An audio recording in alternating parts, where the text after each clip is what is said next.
Hello everyone, good morning, good afternoon, good evening, and welcome to our session today, which is called Community-led Local Development and Fisheries Local Action Groups in the EU.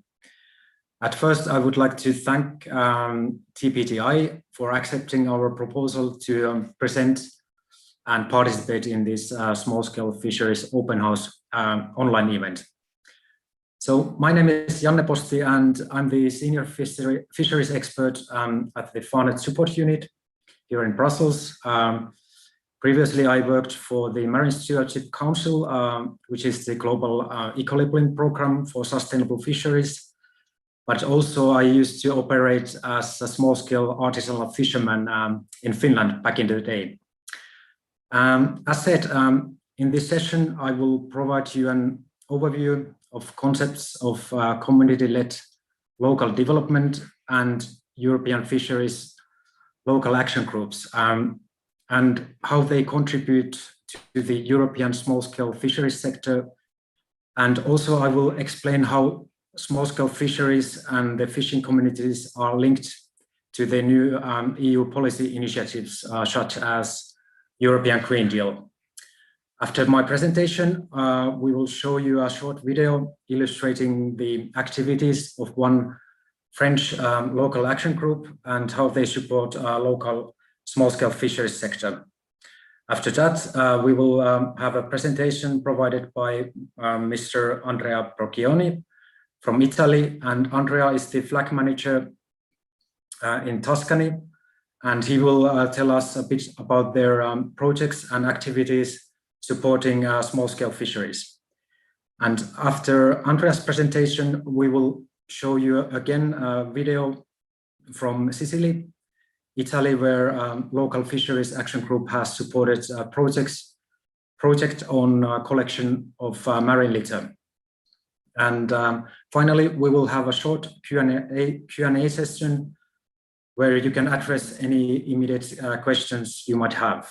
So let's kick off. And Marco, can you share my presentation, please?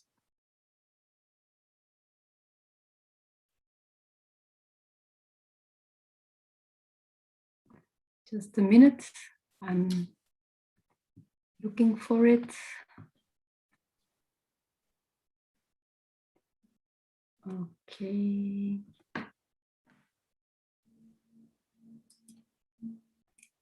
Voila. Okay, perfect. So, community-led local development, or CLLD, is a part of the European Maritime and Fisheries Fund. And as some of you may know, the Maritime and Fisheries Fund provides funding for the fishing industry and coastal communities to help them adapt to changing conditions in the fisheries sector and become economically resilient and ecologically sustainable. EMFF is one of the 5 European structural and investment funds, and basically EMFF helps deliver the objectives of common fisheries policy.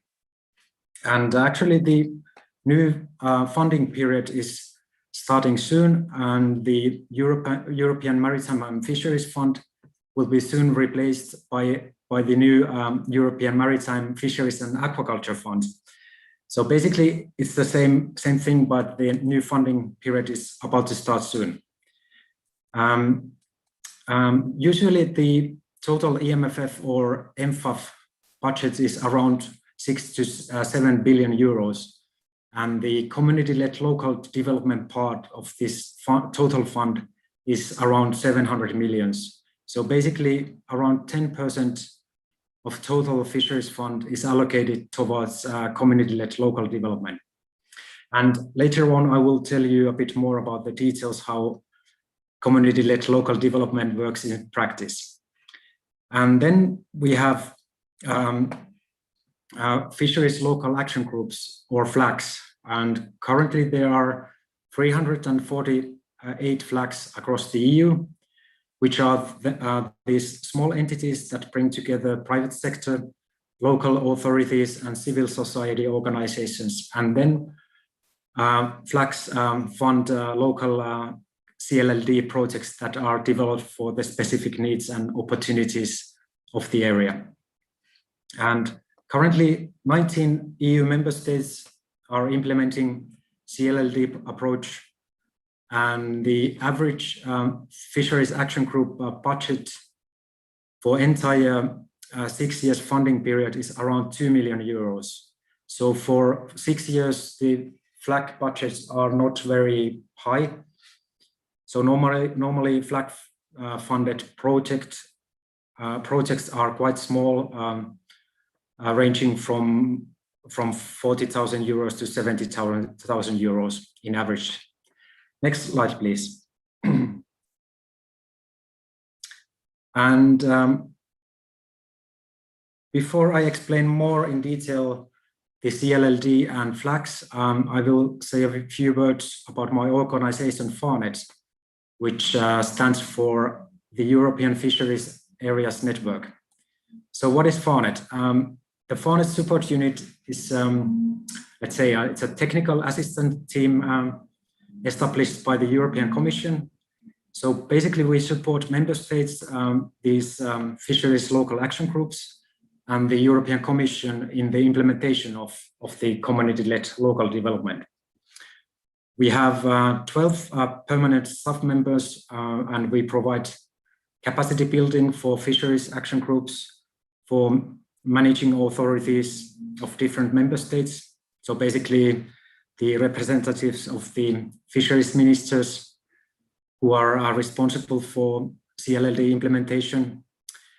Also, we identify and disseminate information on best practices. For example, if there's a great project implemented in somewhere in certain member states, we then share that information with other fisheries action groups across Europe. In addition, we support cooperation of different fisheries action groups. We provide expert advice, assistance to FLAGs and administration. We also organize events, seminars, conferences. We publish guides and technical reports and so on. Next slide, please. So, in which challenges CLLD tries to address? Then, basically, there are challenges that are related to the areas where fisheries are located, and then there are challenges that are related directly to the small-scale fisheries sector itself. And perhaps I don't need to repeat these challenges, since I assume that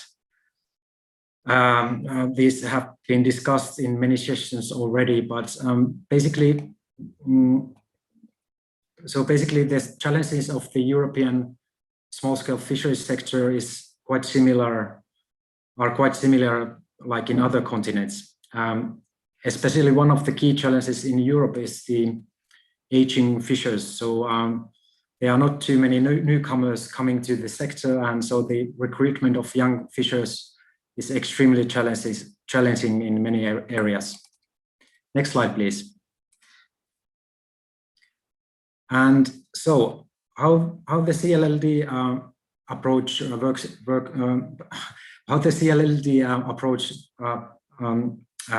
in practice then. So member states that decide to implement CLLD in their local areas, first they need to decide how much EMFF or European Maritime and Fisheries Funds will be allocated to the local development. And then managing authorities need to start dialogue with the local stakeholders and start to design the local development objectives. Normally, when the new funding period starts, the managing authority or the ministry who is responsible for this implementation invites local partnerships or initiatives from all eligible areas to submit this kind of expression of interest or simplified application. Then the groups which have successfully passed the assessment of this first stage are invited to prepare a full application containing their local development strategy. And the most competent groups are then selected and they become officially these fisheries local action groups. And then these selected action groups start to work with the local partners by providing capacity building and advice how to apply funding and launch calls and projects, and finally select projects that fit in their local development strategy. Next slide, please. So this slide illustrates how CLLD approach differs from traditional funding schemes.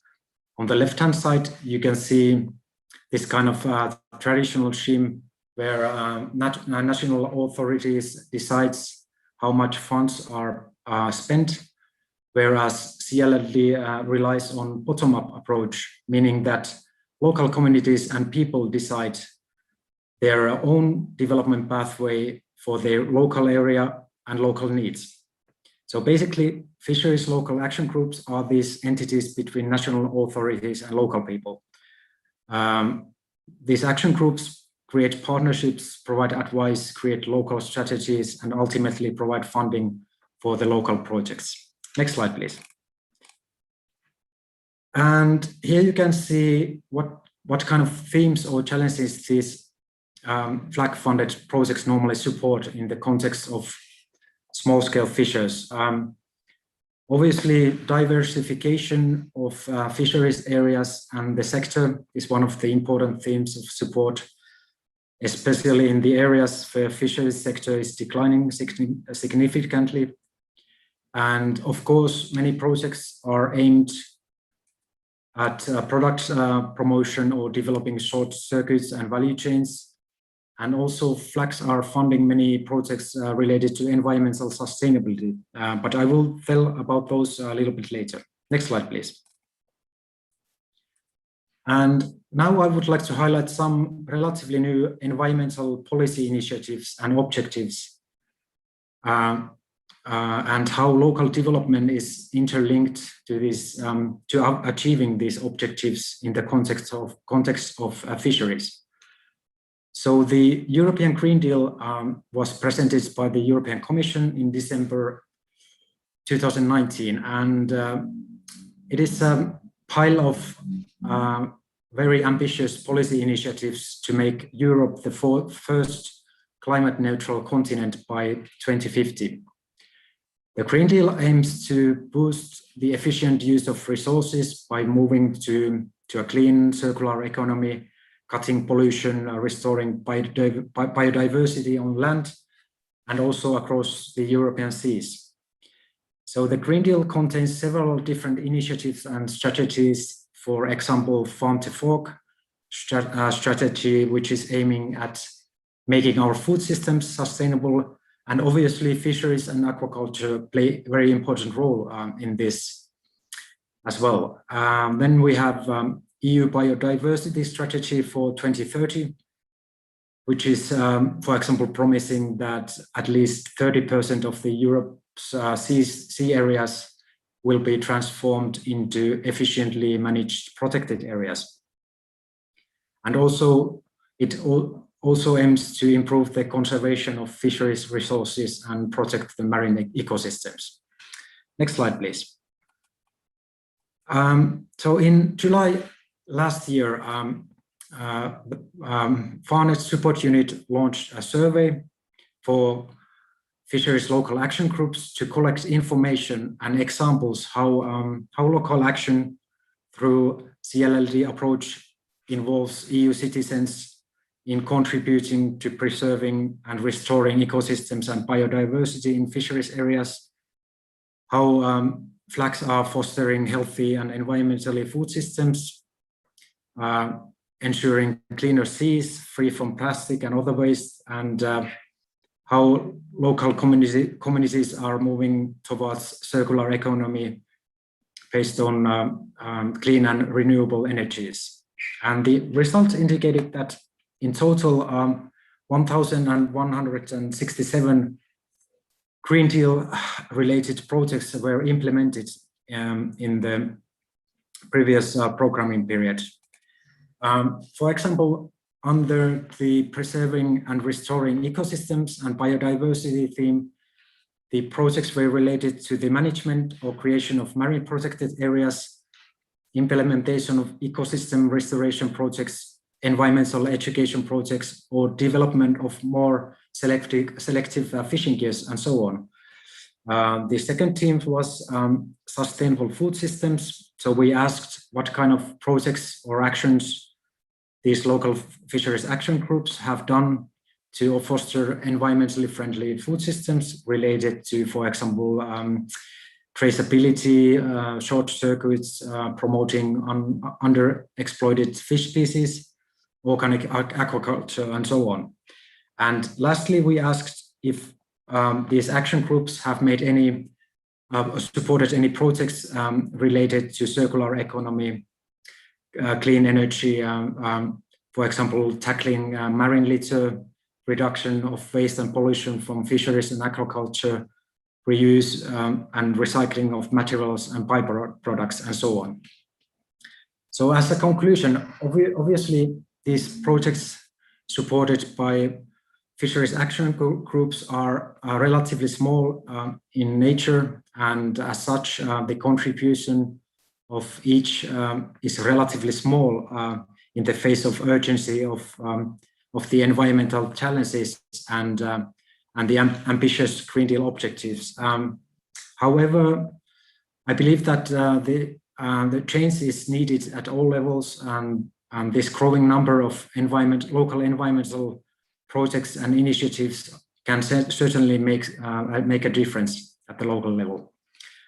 So thank you. That was my part of this session, and now we will have a short video illustrating how French Fisheries Local Action Group in Brest is supporting the local fisheries and aquaculture sector in practice. So Marco, could you share the first video, please?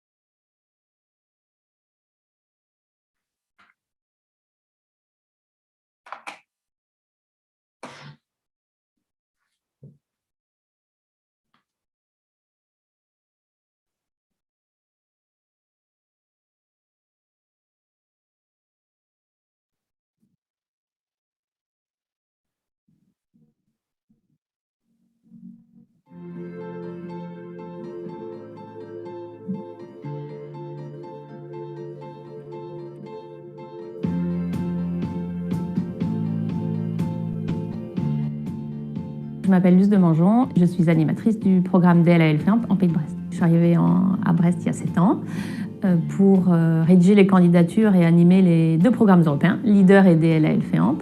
Mes missions ici, c'est d'accompagner les porteurs de projets qui veulent solliciter des fonds DLAL FEAMP. C'est aussi une petite mission de Sherlock Holmes, des fonds européens. Il faut aussi détecter des porteurs de projets qui n'ont pas l'habitude de solliciter des fonds européens et surtout qui sont porteurs de projets particulièrement innovants pour le territoire. Ce qui me motive dans le métier d'animatrice DLAL FEAMP, c'est la diversité des interlocuteurs et la diversité des missions. Ce qui est intéressant, c'est la disponibilité qu'on doit avoir pour nos porteurs de projets. Mon grand principe d'animatrice, c'est de toujours dire oui, c'est-à-dire dès qu'on m'appelle, qu'on veut me rencontrer, je dis toujours oui. Et après, on voit si effectivement ça colle avec la stratégie DLAL FEAMP ou pas, mais j'aurais fait une rencontre. Le Pays de Brest fait face à 3 défis en matière de pêche et d'aquaculture, la gestion durable et collective des ressources, différencier nos produits et renforcer l'attractivité de nos filières. En tant que GALPA, comment est-ce qu'on fait pour répondre à ces défis? On a plusieurs canaux. Le premier, c'est l'instance de gouvernance du DLAL FEAMP qui réunit vraiment une pluralité d'acteurs. Et le but, ensuite, c'est via ce réseau de faire émerger des projets collectifs et innovants. C'est mon rôle de trouver des acteurs et des projets qui sont là pour répondre à ces besoins qui ont pu être identifiés.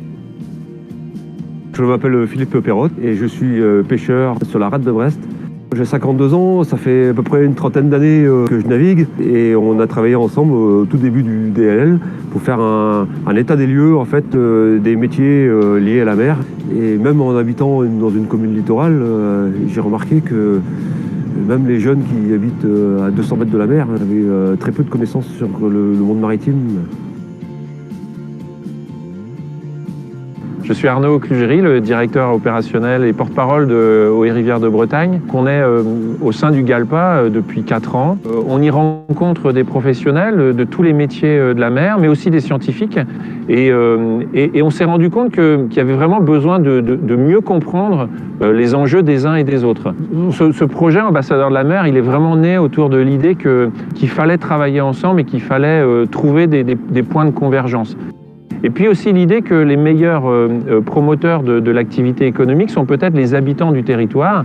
Et donc de là est née l'idée d'amener des habitants du territoire et des adhérents associatifs, des militants associatifs, à la rencontre des professionnels sur des temps de formation, établir les conditions de la discussion, et puis de là pouvoir se dire on aura formé un certain nombre de personnes, habitants du territoire, du pays de Brest, qui auront un minimum de connaissances sur ce que sont les métiers de la mer.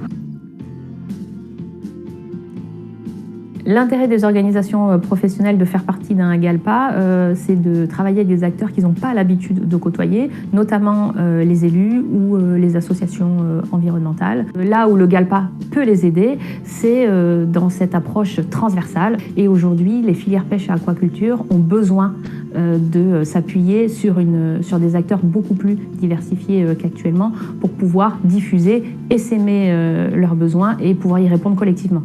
L'intérêt de travailler avec les élus, c'est qu'ils sont un vrai relais local pour la détection des porteurs de projets et ils sont souvent la première porte d'entrée lorsque une entreprise ou une association souhaite développer un projet sur le territoire.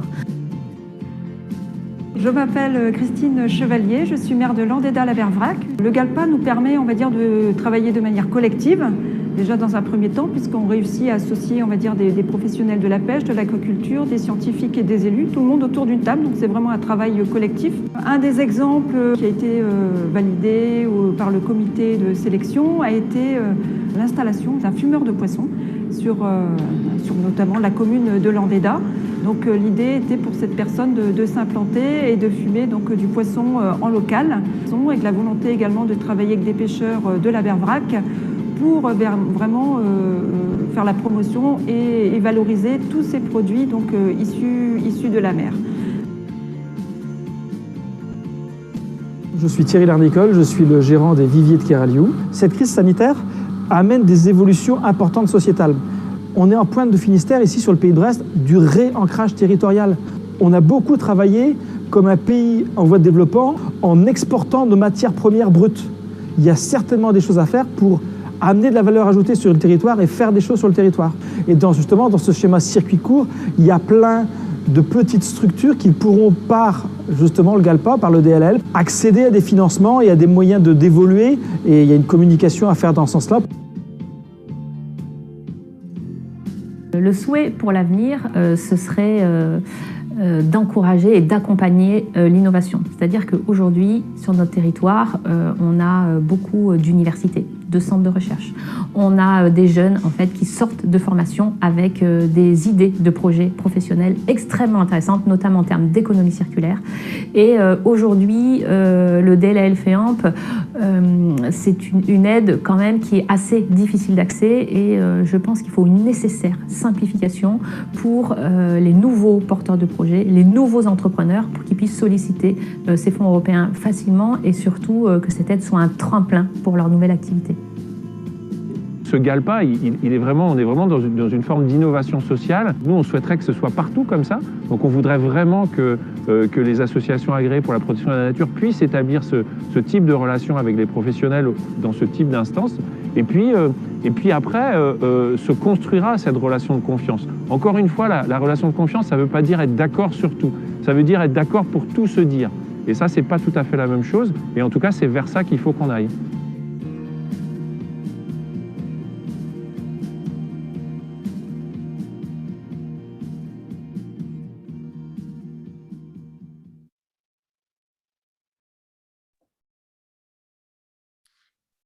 Okay, I hope that the audio video quality was okay. Then I would like to give the floor to Mr. Andrea Procchioni from Italy. And Andrea is the manager of the Fisheries Local Action Group in Tuscany. And he will tell us a bit about their projects and activities supporting the small-scale fisheries sector. So Andrea, the floor is yours. Good morning, and thank you to Janne, thank you to TBTI and Farnet for the invitation, for the possibility to present and share with you the work of our flag with small-scale fishery and in the framework of Ensemble project. First of all, our flag. Our flag is based in Tuscany, in the south of Tuscany, Grosseto and Leghorn province. Is a public-private partnership, has every flag in Europe, as you can saw in the previous video. So we include small-scale fisheries representatives, such as 6 small-scale fishery cooperatives. We include an association of small-scale fishery cooperative, Federcopesca. We include also 2 fishing unions. We include also large-scale fishery cooperative and municipalities. To be more precise, 3 municipalities of our territory. The lead partner of our flag is a LAG, a local action group. You already saw in the video the leader initiative, which is the origin of CLLD initiative.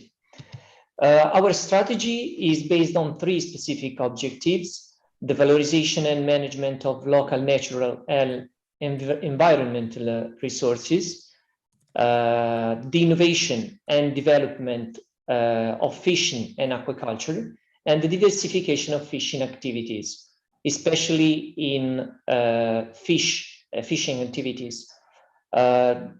We can say that we worked in this programming period with several small-scale fisheries as beneficiaries of our project, and we try to do our best to improve the diversification of fishing activities in our territory, because it's one of the main local needs of our flag.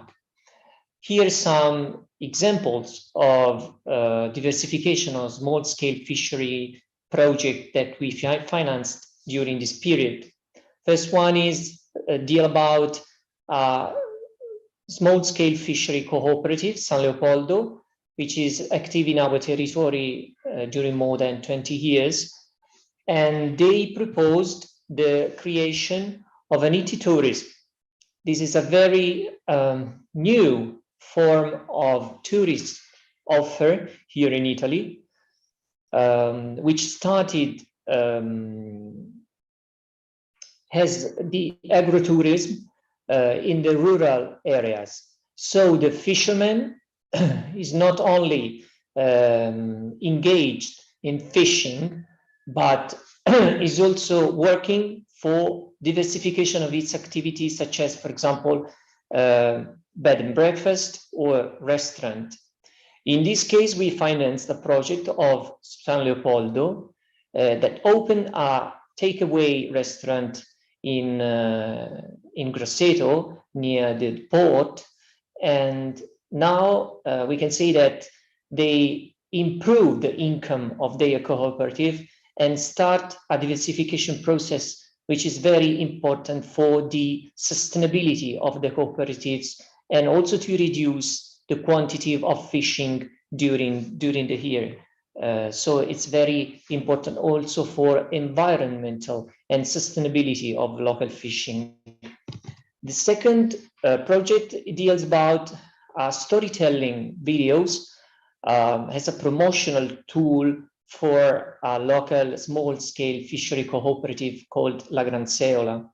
They realized this information video called 0 Miles, it means from fishermen to consumers, 0 kilometers chain. So this promotional video now is used for promotional purpose by the cooperative. These are some examples of small-scale fishery project that we financed with our flags. But in this period, we were engaged also in another very interesting experience, which created a contact between the two shores of Mediterranean. Is the Ensemble project. Ensemble is a project funded under the EMFF fund, obviously, but it doesn't deal about the CLLD. This is a partnership project with between three countries, Italy. We are the main leader of this project. Then we have Legambiente Toscana, our Italian partner. Then we have the French partner, CDE Petra Patrimonio, based in Corts. And then the Tunisian partners, the WWF North Africa, and the two communities based in Tabarka, near Algeria, and El Awaria in Cap Bon. We started this project of the two shores of Mediterranean, as I said before, because we saw that all these three territories has common needs. First of all, a growing aging of fishing and aquaculture local actors, which is one of the, how can I say, which is one of the main weakness of the coastal areas and fishing communities. A lack of legislation in some of the three countries, especially in the diversification of fishing activities, and the need to find new solutions and entrepreneurship models to start new business idea in small-scale fisheries, because it's very important for diversification, for improvement of coastal areas. So we start our activities in 2019. The project ended just a few days ago, at the end of May. First of all, we start working with this participatory approach that was already shown in the video before, with the CLLD methodology with local communities in the three countries to assess local needs, to empower local stakeholders, and define a local strategy for the three countries. Then we started also twinning activities, such as traveling training, share of experiences, and project funded under our flag, especially in the diversification of fishing sector, and try to encourage local new ideas, local new project for developing new model and job opportunities. We worked very hard with the local communities in Tabarka and El Awaria. We try to engage the most representative stakeholders of these two communities. We built up a sort of a CLLD flag in Tabarka and El Awaria, which are two important examples of fishing communities in Tunisia. One of them, Tabarka, is placed in the west side in a very beautiful area, is also a protected area. And also El Awaria is in the east part of Tunisia and include also an archipelago and a coastal protected area. So people living in fishing communities are very interesting also in preserving the environment, their territory, and promoting the cultural heritage linked to the activity of fishermen. In these two places, in Tabarka, the troll fishing is more relevant than in El Awaria, where is more important coastal fishing. The main detecting needs that we already individuated in the framework of this project are similar in the two areas. Mainly, we can say that pescatourism, which is fish tourism, and ecotourism, diversification of fishing activities such as restaurant or bed and breakfast, are now practiced in these two communities as non-professional activities, because due to a lack of legislation and some internal problems in courts, for example, but especially in Tunisia, now pescatourism and ecotourism is not possible. They are considered as tourist activities for tourist operators, but not for fishermen. So now they are not included in fishing activities. The main objective of the project was also to propose a legal framework, common legal framework in the three countries, addressed especially to the national authorities, and in particular to Tunisian law government, in order to introduce this new activity as a fishing activity and try to improve the diversification, which is very important, as I already said before, for sustainability of these coastal communities.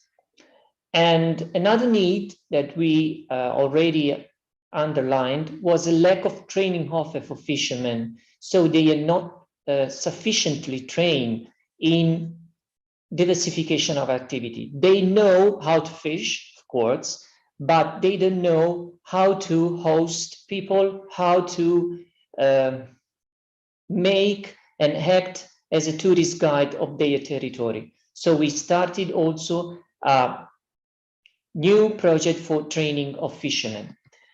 In the framework of the project and the strategy which was elaborated in the three countries and especially in Tunisia, we try to incubate new project ideas. The project didn't have the opportunity to finance directly new projects in Tunisia because it was not possible to support directly, but we try to incubate new ideas inside the local partnership that was built up in the participatory process. So we call this phase incubation phase.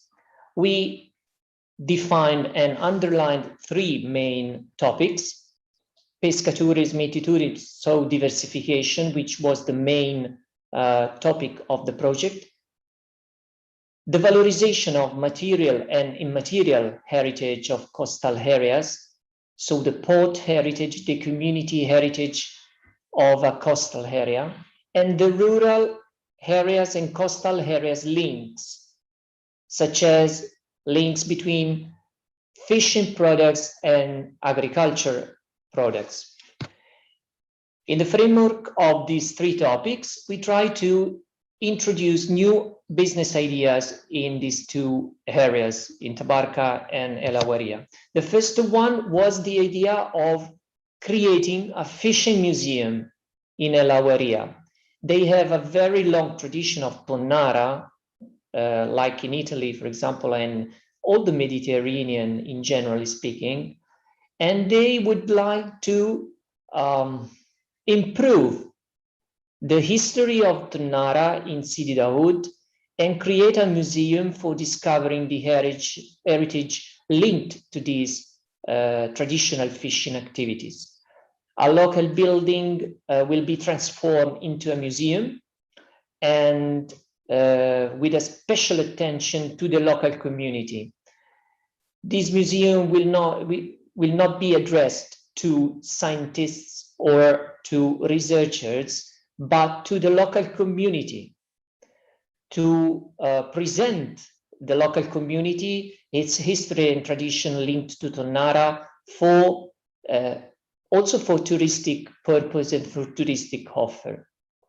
They have training activities also with Italian museums which already exist in this field of activity. The second idea was the idea of creating diversification in fishing activities, and it was proposed by the group of small-scale fishermen of Tabarka. As I said before, in Tabarka, the large-scale fishery is more developed than small-scale fishery. So they would like to improve small-scale fishery to improve also sustainability and environmental protection of this special area, which is very, very potential in this kind of promotion. So they start a promoting strategy of their low commercial value fishing. They try to experiment new equipment for transformation, and also start some example of pescatourism and ecotourism. This process was very important also because the public authorities were involved in this kind of process. They understand the importance of diversification, and now a protocol will be signed in Tabarka to be a sort of a pilot project for diversification of fishing and small-scale fishing activities. The third project is the waste collection and cleaning collection of Malula site, which is a place near Tabarka. So they started a process with local fishermen in order to reduce the use of single-use plastic and keep this site clean, because it's very important also for touristic purpose. In this project, a lot of stakeholders were involved. First of all, an educational and awareness group, Dar el Ain, the Tabarka fishermen groups, the Jeep, as I already remember, WWF, the diving club, and the municipality of Tabarka. These are the main projects that we try to, incubate in these two areas in order to rise up the awareness of local communities about their future, about the involvement which is necessary of all stakeholders to promote and to develop local community. So we would like to continue this project also in the next years, to continue the collaboration of these two local communities. And we saw that CLLD methodology is very important to activate local community, to create the conditions for an active involvement of small-scale fisheries in the future of coastal communities. So I thank you very much for your attention, and if you have some questions, I'm at disposal. Thank you.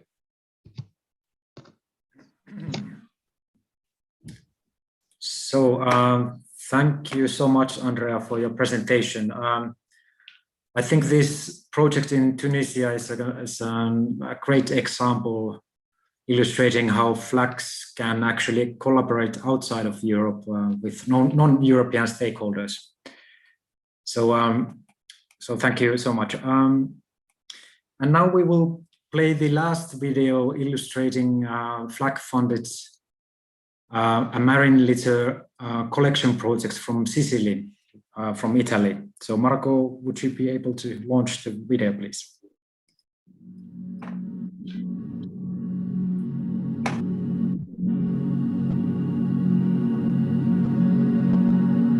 La plastica per i pesci è veleno. Calcolate che un bicchiere di plastica ci vogliono almeno 15 anni prima che si scioglie.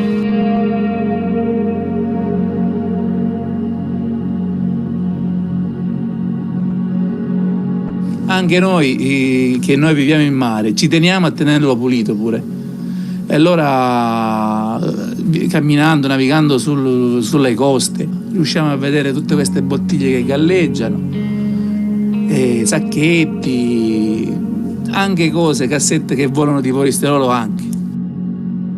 Abbiamo contribuito bene con un segnale forte per la nostra isola. Abbiamo fatto capire che anche noi pescatori sappiamo dare il nostro segnale in mare, che noi siamo in mare, noi raccogliamo la plastica, noi difendiamo il mare e noi pescatori ci viviamo col mare e allora lo dobbiamo difendere. E la plastica è stato un buon risultato perché abbiamo raccolto tonnellate. L'importanza del progetto sul recupero della plastica in collaborazione con il mondo della pesca, con i pescatori, credo che sia uno dei progetti non soltanto più belli ma anche più entusiasmanti. È un'azione nuova, siamo stati pionieri di questo tipo di attività e quindi riteniamo che possa essere un'attività anche estendibile e sicuramente ripetibile, cosa che faremo noi, quindi far andare per mare i pescatori che per noi anche sono custodi dell'area marina protetta e quindi sentinelle del mare, far andare per mare a recuperare la plastica diciamo emersa. Con questo intervento abbiamo coinvolto 140 imbarcazioni, significa 400 pescatori, significa un'attività di monitoraggio costante in tutte le isole del GAC che vanno dalla Pantelleria, passando per le Egadi, Ustica, le 7 isole Eolie. Un'attività di presidio importante dei territori, di specie protette, di cui i nostri mari sono fortunatamente pieni di specie protette, ma soprattutto un'attività di monitoraggio destinata al marine litter. I pescatori a margine della loro attività di monitoraggio si sono concentrati in alcune tratti di costa.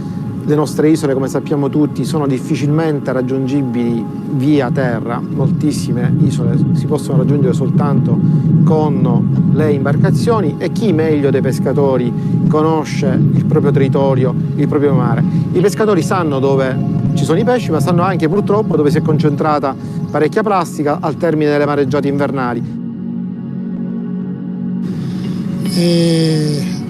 Ne abbiamo raccolto abbastanza ultimamente, bottiglie, plastica, sacchetti, tutto quello che è plastica ne abbiamo raccolto, non so di preciso quanto, ma ne abbiamo raccolto abbastanza. Ma non basta mai quella che ci fa, ce n'è tanta, ma tanta da raccogliere.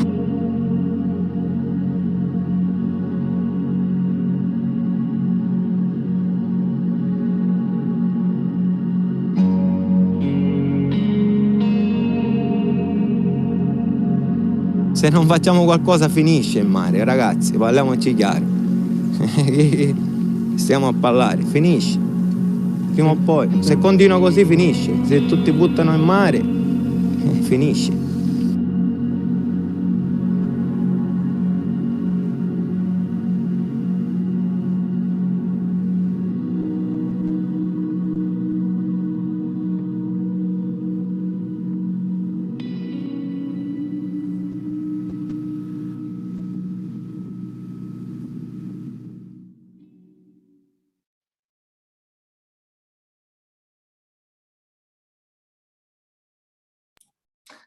Okay, so this was only one example of flag-funded marine litter collection projects. There are many others as well, and as we know, marine litter is quite a hot topic at the moment. So this was the end of our official part of our session, but if there are any questions from the audience, me and Andrea are happy to respond. So the floor is yours.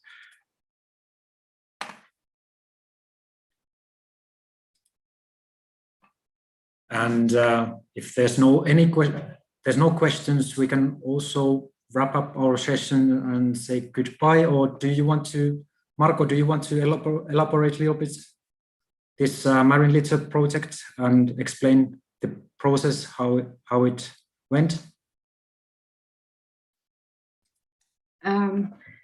Thank you, Jana. Maybe I can tell a little bit the story behind this project with the fishermen. in 2017, I had the opportunity to go to Favignana, which is the island near Sicily, where the biggest marine protected area is installed. And so I talked to this fisherman that you have seen in the video. Now, there was a lot of tension there because the fishermen had completely lost their trust in the cooperative because they found their needs were not protected and their interests were not maintained by the cooperative. So they had very few trust in local administration. And then the marine protected area, they have perceived it as a big threat instead of something positive. And then the flag was installed, and the members of this flag, the Marine Protected Area Director was involved, also the local authorities, and also the fishermen. So they were brought together around the table, and they started to try to involve the fishermen actively in the Marine Protected Area management. And the Marine Litter Project is the very start of the involvement of the fishermen. And little by little, they realized that having these no fisheries zones and zones of limited fisheries activity, in fact, for the small-scale fishery segment, could be an advantage for the future. Thank you, Jana. Thank you, Marco. Do we have any questions?